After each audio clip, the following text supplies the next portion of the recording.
주 나의 모습 보네 상한 나의 맘 보시네 주 나의 눈물 안에 홀로 울던 맘 아시네 주 사랑 내게 있네 주 사랑 내게 있네 그 사랑이 날 채우네 주 은혜 내게 있네 그 은혜로 날 세우네 세상 소망 다 사라져가도 주의 사랑은 끝이 없으니 살아가는 이 모든 순간이 주의 힘을 나는 믿네 다시 한번 고백합니다 주 나의 모습 보네 주 나의 모습 보네 사는 나의 맘 보시네 주 나의 눈물 안에 홀로 울던 맘 아시네 주 사랑 내게 있네 주 사랑 내게 있네 그 사랑이 날 채우네 주 은혜 내게 있네 그 은혜로 날 세우네 세상 소망 다 사라져가도 주의 사랑은 끝이 없으니 살아가는 이 모든 순간이 주의 힘을 나는 믿네 세상 소망 다 사라져가도 주의 사랑은 끝이 없으니 살아가는 이 모든 순간이 주의 힘을 나는 믿네 세상 소망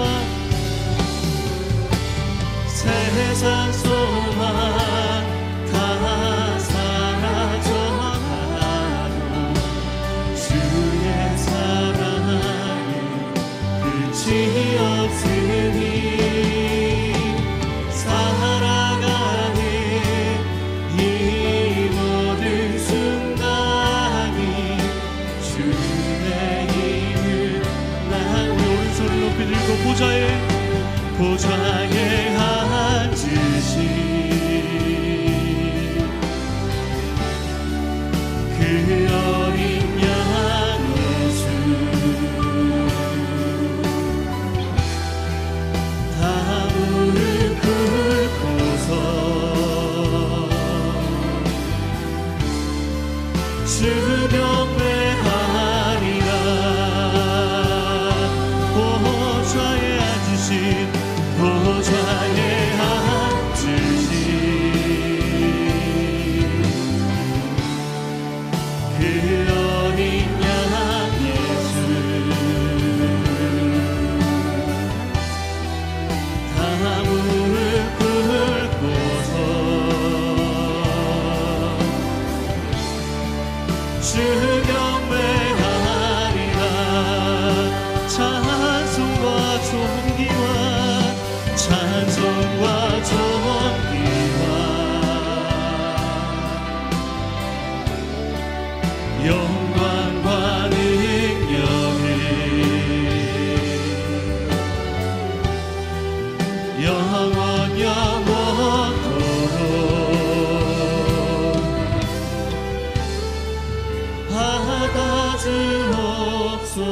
주옵소서. 요한복음 8장 31절에서 36절까지 말씀 저와 여러분이 한 절씩 교독하도록 하겠습니다. 예수께서 자기를 믿게 된 유대 사람들에게 말씀하셨습니다. 만일 너희가 내 말대로 산다면 너희는 참으로 내 제자들이다. 그리고 너희는 진리를 알게 될 것이며 진리가 너희를 자유케 할 것이다. 그들이 예수께 대답했습니다. 우리는 아브라함의 자손이고 어느 누구의 종이 된 적도 없는데 당신은 어째서 우리가 자유롭게 된다고 말합니까? 예수께서 대답하셨습니다. 내가 진실로 진실로 너에게 말한다. 죄를 짓는 사람마다 죄의 종이다. 종은 집에 영원히 머물러 있을 수 없지만 아들은 영원히 머물러 있다. 그러므로 아들이 너희를 자유롭게 하면 너희는 참으로 자유롭게 될 것이다. 아멘.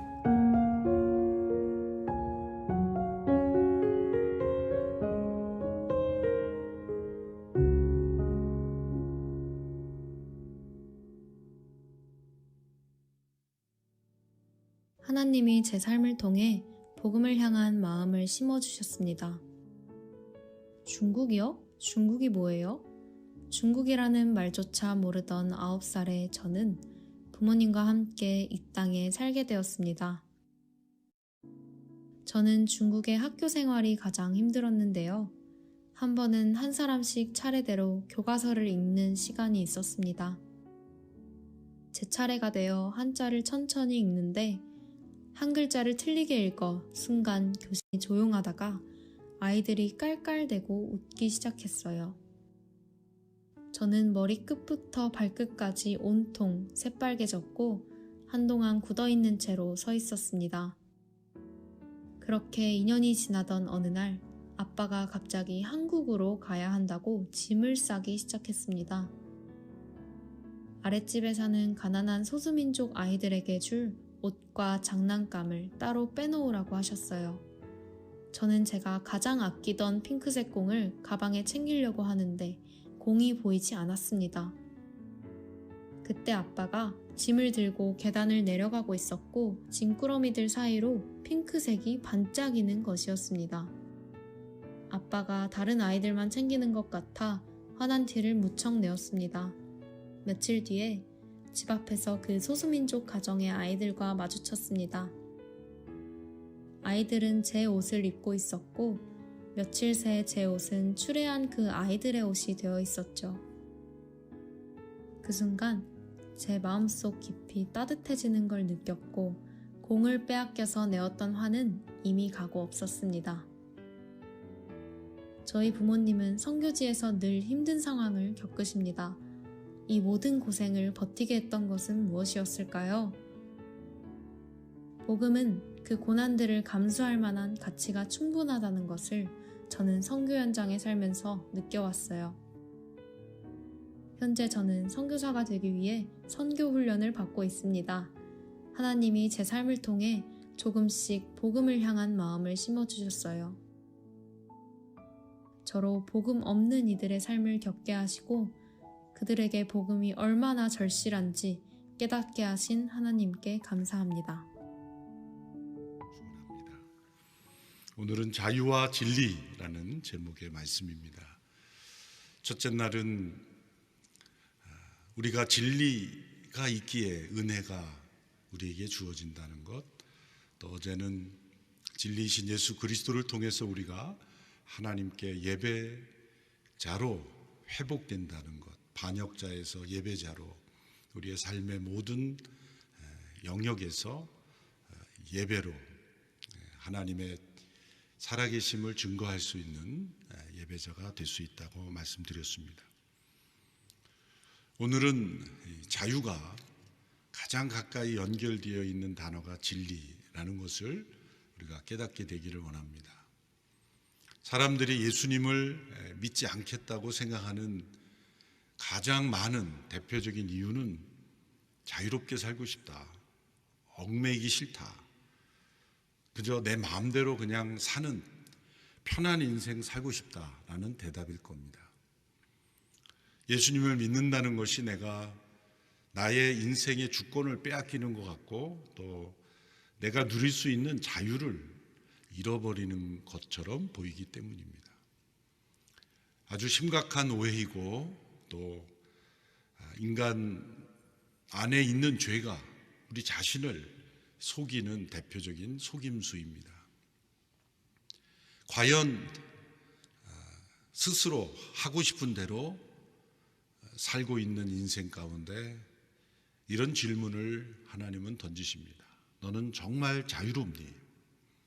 너는 참으로 자유한 인생을 살고 있니? 하고 싶은 대로 하는 인생을 살고 싶어서 예수님을 믿지 않는다고 하지만 과연 그 인생 가운데 자유가 있는가? 그저 자신의 삶 속에 어떤 풍족함을 누릴 수 있는 여건이 되는 사람만 누리는 것이 자유인가? 그렇지 않은 사람들은 여러 가지 제약 속에, 부족함 속에 자유를 누리지 못하는 그런 삶으로 스스로를 생각하며 살아가고 있는 사람들이 대부분입니다. 그럼 오늘 예수님께서 말씀하셨습니다. 제자들의 삶, 예수님을 믿고 그 말씀대로 따르는 제자들은 자유하게 될 것이다. 그들은 진리를 알게 될 것이며 진리가 그들을 자유케 할 것이다. 그들이 말합니다. 우리는 누구의 종이 된 적이 없는데 어떻게 자유롭게 된다고 말씀합니까? 예수님께서 말씀하십니다. 죄를 짓는 사람마다 죄의 종이다. 그리고 아들이 너희를 자유롭게 할 것이고 너희는 참으로 자유롭게 될 것이다. 예수님께서 이 진리 되심, 예수님께서 유일한 진리이심으로 그분을 믿고 따르는 제자들에게 주어지는 그 축복이 바로 자유라고 말씀하셨습니다. 그러므로 우리가 예수님이 유일한 진리이심을 우리가 믿고 따르는 제자라면 우리는 이 자유를 경험할 수 있어야 합니다. 우리는 과연 참으로 자유한가? 자유를 누리고 있는가? 예수님이 말씀하신 이 진리를 알므로 진리가 나를 자유케 하는 그 자유를 경험하고 있는가?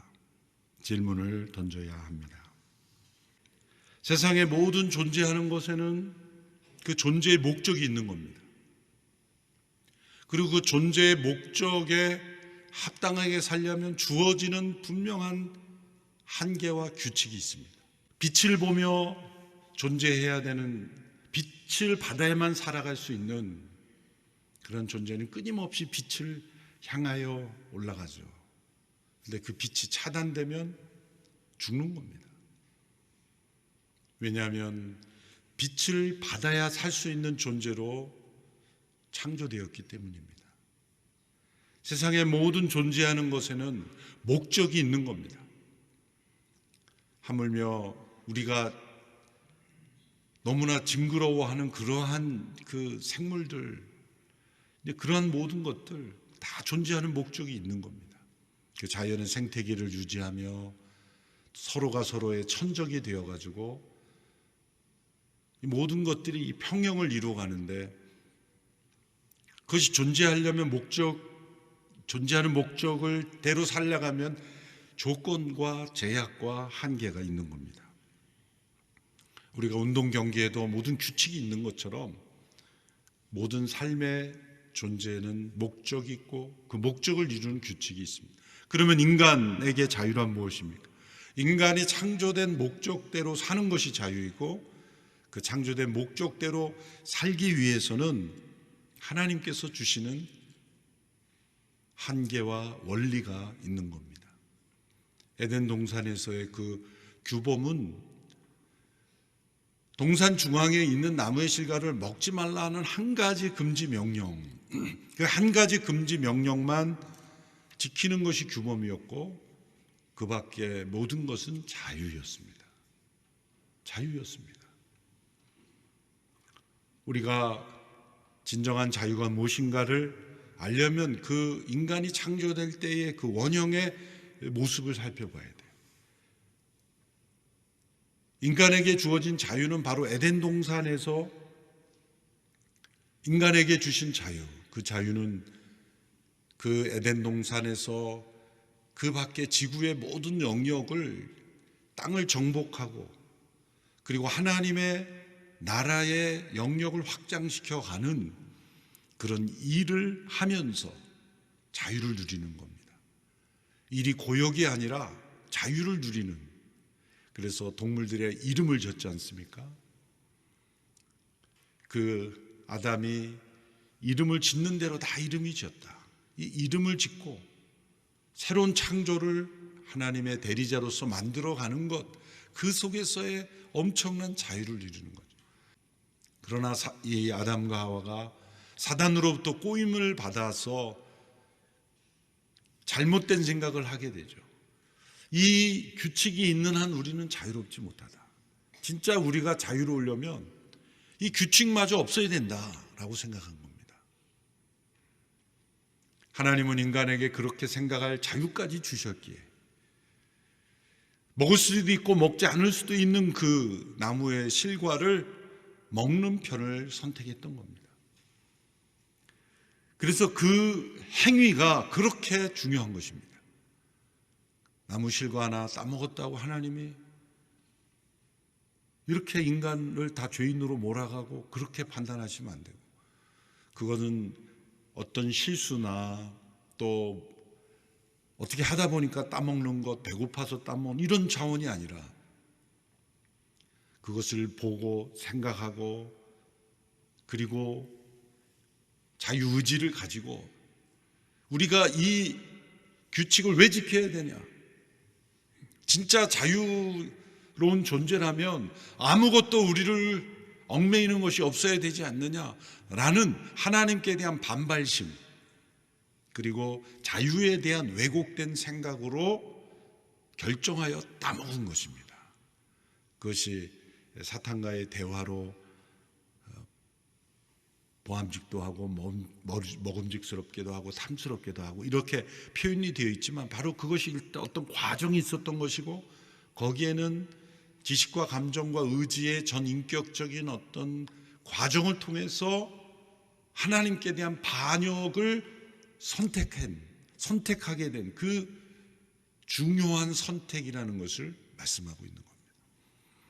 바로 그때부터 인간은 자유를 잃어버리게 된 겁니다.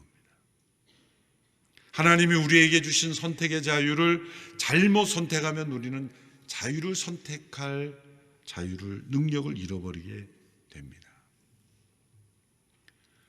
우리는 그때부터 죄의 종으로 살아가고 있는 겁니다. 겉으로 볼 때는 자유를 누리고 있는 것처럼 보입니다. 또 하나님이 주신 타락한 자유의지만 자유의지가 여전히 존재하기에 인간은 스스로 선택하고 그것을 이루고 무엇인가를 만들어갈 수 있는 그런 능력이 우리에게 주어져 있습니다. 그러나 인간의 본질은 죄의 종으로 살아간다는 겁니다. 여러분, 인간은 어느 누구도 자유롭게 태어나지 않습니다. 한 생명이 태어나면 우리는 일정한 기간 동안 부모의 보호 아래 있지 않으면 인간은 위험합니다. 여러분, 다른 동물들은 다 그 부모의 보호가 오래 가지 않아요. 그냥 어떤 생물은 낳아놓기만 알아서 그냥 살아야 되는 거예요. 바닷속에 그냥 알을 까놓으면 알아서 그냥 헤쳐나가야 되는 거예요. 물론 이 모성애나 부모의 본능이 어느 정도 있는 동물도 있지만 보호를 해줄 수가 없어요. 그러나 인간만은 일정한 기간 동안 스스로 걷고 심지어 시집 장가 갈 때까지도 보호해 줘야 되는 그런 연약한 인간입니다. 아담과 하와 이후에 모든 인간은 성인이 되었어도 자유를 누리지 못하고 본능을 따라 사는 사람이 되었습니다. 가장 본능을 따라 살아가면 사실 나름대로의 질서를 가집니다. 모든 동물들을 보면은 전부 본능을 따라 삽니다. 그래서 그 본능의 질서 속에 살아가죠. 인간은 그냥 인간이 본능대로 살아가면은 우리는 존재할 수 없는 존재예요. 우리는 본능 너머에 하나님의 창조의 목적이 있기 때문이에요. 인간이 본능대로 살아가는 것을 자유라고 말하는 것이 어디서 나왔습니까? 선악을 알게 하는 나무를 따먹은 결과 우리가 내키는 대로, 하고 싶은 대로, 느끼는 대로, 내 안에 있는 욕구대로 하는 것이 자유라고 그렇게 착각하게 된 것입니다. 인간의 모든 생물은 다 본능대로 하나님께서 창조하실 때 넣어주신 그 본능대로 살면 되는 겁니다. 그것이 자유입니다. 그들에게는. 그러나 인간은 하나님의 형상대로 지음받았기에 인간은 본능대로 살 수 없는 존재예요. 왜 사람들이 갈등하고 고민하고 방황합니까? 본능대로 살아보니 고통스러운 거예요. 자기 마음 내키는 대로 나는 또 한번 마음껏 살아보고 싶다. 그래서 사실 사람들이 자기가 일하는 회사에서 엄청난 돈을 횡령해서 그렇게 흥청망청 살아보고 싶은 거예요. 자유롭게. 그럼 그게 자유롭습니까?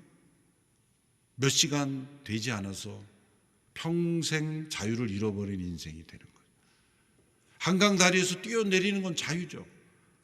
그러나 그런 선택을 하는 순간 자유롭지 못한 인생이 되는 거예요. 그러므로 우리가 깨달아야 되는 것은 인간을 참으로 자유롭게 해줄 수 있는 게 뭐냐? 그러면 내 본능을 따라 살아가지 않고 무엇을 따라 살아가야 하는가? 그것을 예수님은 진리라고 말씀하시는 거예요. 에덴 동산에서 아담과 하와에게 진리는 무엇입니까? 선악을 알게 하는 나무를 먹지 말라 하신 그 말씀을 지키는 것, 그 말씀이 진리였던 거예요. 그 한 가지 진리만 지켰다면 그들은 참으로 자유한 축복 속에 살아가는 거예요. 그러나 그 진리를 어겼기에 자유를 잃어버린 거예요.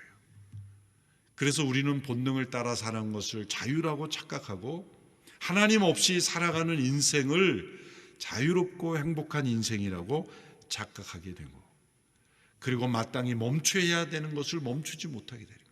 본능을 멈추지 못하고, 자신의 욕심을 멈추지 못하고, 자신의 죄성을 멈추지 못하게 됩니다. 그래서 참으로 자유한가를 판단하려면 어떤 질문을 던져야 하냐면, 내가 어떤 것을 할 수 있느냐가 아니라 멈출 수 있느냐, 그만둘 수 있느냐, 그거부터 먼저 던져야 됩니다. 무엇을 할 수 있느냐는 그 두 번째 질문이에요. 사람들이 자유를 정의할 때 내가 무엇을 할 수 있느냐를 먼저 던질 때 잘못된 질문이에요. 그보다 더 먼저 던져야 되는 질문은, 나는 내 마음속에 이거 아닌데라고 하는 것을 그만할 수 있는가, 멈출 수 있는가. 그것이 자유로운가를 평가할 수 있는 기준입니다. 내 안에 일어나는 어떤 돈에 대한 탐욕을 멈출 수 있는가, 내 안에 일어나는 미움을 그만둘 수 있는가, 내 안에 일어나는 증오심을 그만할 수 있는가. 본능을 따라 살아가려고 하는 나의 이 옛사람을 거부할 수 있는가. 사실 죄를 짓고 또 교도소에 가고 사람들에게 비난받는 그런 사람들 심층 인터뷰를 한번 해보면, 다른 사람들에게 말하지 않는 그런 심층 인터뷰하면, 당신은 정말 죄를 짓고 싶어서 졌습니까? 그러면 나는 죄 짓는 게 너무 좋아서 죄 짓습니다, 이렇게 말하는 사람은 없어요. 나도 원치 않았지만 어떻게 그렇게 된 거죠. 정말 죄악을 행하는 것을 정말 그것이 즐거워서 하는 그런 이상하게 변질된 사람도 가끔 있지만, 대개는 나는 원치 않았던 거예요. 그런데 원치 않은데 행하게 되는 거예요. 마약을 시작하면은 처음에는 좋은 줄 알았지만 계속 하게 되면, 이거 원치 않는데, 그러면 안 되는데, 그런데 가보고 있는 거예요. 멈출 수가 없는 거죠. 온갖 우리가 빠져있는 중독이 바로 그런 건 아니었습니까? 마음속에 원치 않아요. 사도 바울도 내가 원하는 선은 행하지 않고 원치 않는 일을 행하게 된다. 우리가 알지 못하지만 사도 바울도 어떤 문제가 있었던 거예요. 사도 바울도 진정한 자유를 누리고 싶었지만 누리지 못하는 부분이 있다는 거예요. 참으로 자유한가라는 걸 알려면 내가 무엇을 할 수 있느냐가 아니라 그만둘 수 있느냐. 그 근본은 바로 죄에 종된 상태에서 우리는 자유케 될 수 있는가. 예수님이 왜 진리이십니까? 예수님은 우리가 자유케 되는 진리를 깨닫게 해주셨고 그분이 곧 그 진리이시기 때문이에요. 진리가 무엇입니까? 인간이 하나님의 사랑으로 창조되었다는 것이 진리입니다. 인간은 하나님을 사랑하고 순종할 때 자유로울 수 있다는 것이 진리입니다.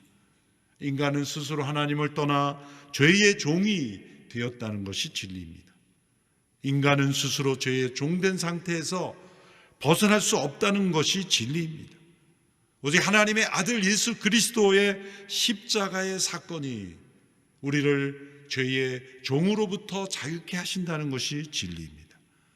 그러므로 예수 그리스도 진리 되신 그분을 믿는 믿음 안에서 하나님을 사랑하고 순종하며 살아가는 것이 참으로 자유로운 삶이라는 것이 진리입니다.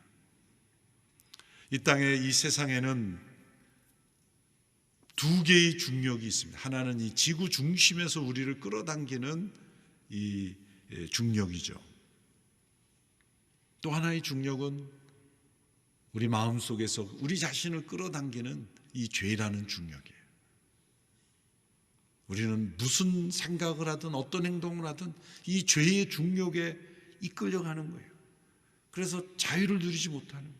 십자가가 이 죄의 중력에서 우리를 끊어내었음에도 불구하고 우리 옛사람의 남아있는 영향력, 이 옛사람에게 남아있는 옛 성품들이 우리를 계속 끌고 가는 거예요. 그러므로 우리가 진리 되신 예수 그리스도를 믿을 뿐만 아니라 그분을 확실히 붙잡고 진리 안에 거할 때 우리는 이 자유를 점점 누리게 되는 겁니다. 우리 찬송가에도 있는 것처럼 십자가 단단히 붙잡고 나아갈 때 우리는 참으로 자유하게 되는 겁니다. 여러분, 이 중력, 지구 중심에서 끌어당기는 이 중력의 법칙을 거스르며 나는 것이 비행기잖아요. 어떻게 비행기가 하늘을 납니까? 중력의 법칙을 거스르고 있는 거예요. 또 다른 어떤 공기 역학의 법칙을 적용해서 날 수 있도록 연료를 공급하고 그러기 때문에 하늘을 알고 있는 거 아닙니까?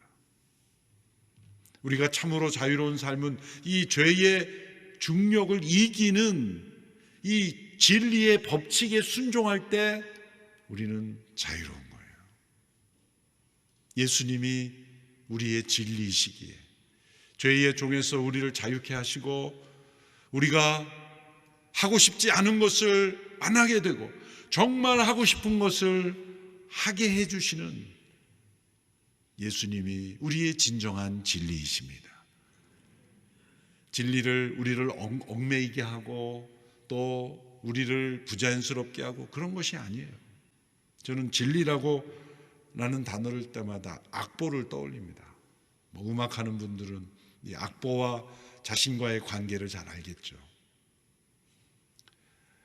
처음 대하는 이 노래를 보면 그 악보의 음을 잘 못 따라가잖아요. 그러면 자꾸 틀리면 자유롭지 못한 거죠.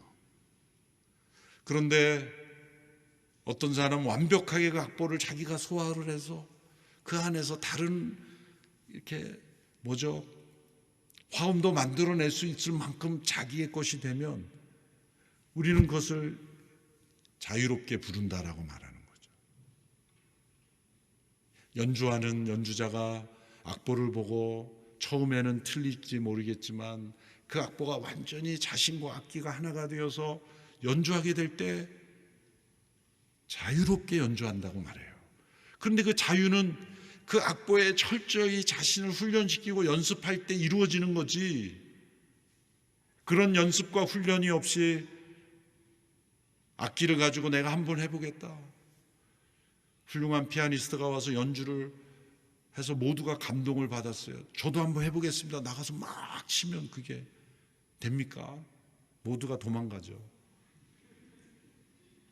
나는 치고 싶은 대로 쳤는데 왜 그럴까요? 연주자에게는 악보가 들어있고 나에게는 악보가 없는 거예요. 이 악보가 되는 것이 바로 진리이고 하나님의 말씀에 나타난 예수 그리스도의 복음의 진리가 악보라고 한다면 우리의 삶이 악기가 되는 거죠. 그래서 진리를 알지니, 안다고 할 때는 머릿속에 아는 게 아니라 연주자가, 노래하는 사람이 완전히 그 악보를 자신의 몸에 하나가 되도록 만들듯이 우리가 예수 그리스도 안에 거하고 그분이 내 안에 거할 때 놀랍게도 우리는 자유케 된다는 거예요. 하나님의 창조하신 그 목적 그대로 우리를 온전히 회복시킬 분은 오직 예수 그리스도 그분이십니다. 그분이 우리의 길과 진리와 생명이시기 때문이고 그분이 우리의 진리이기 때문에 인간의 존재, 인간의 문제, 인간의 구원, 인간의 행복, 인간의 자유 모든 것의 마스터키는 예수 그리스도이십니다. 그분이 유일한 진리이시기 때문이에요. 그분을 알고 그분과 동행하고 그분 안에 거할 때 우리는 참으로 자유롭게 될 줄로 믿습니다. 기도하겠습니다.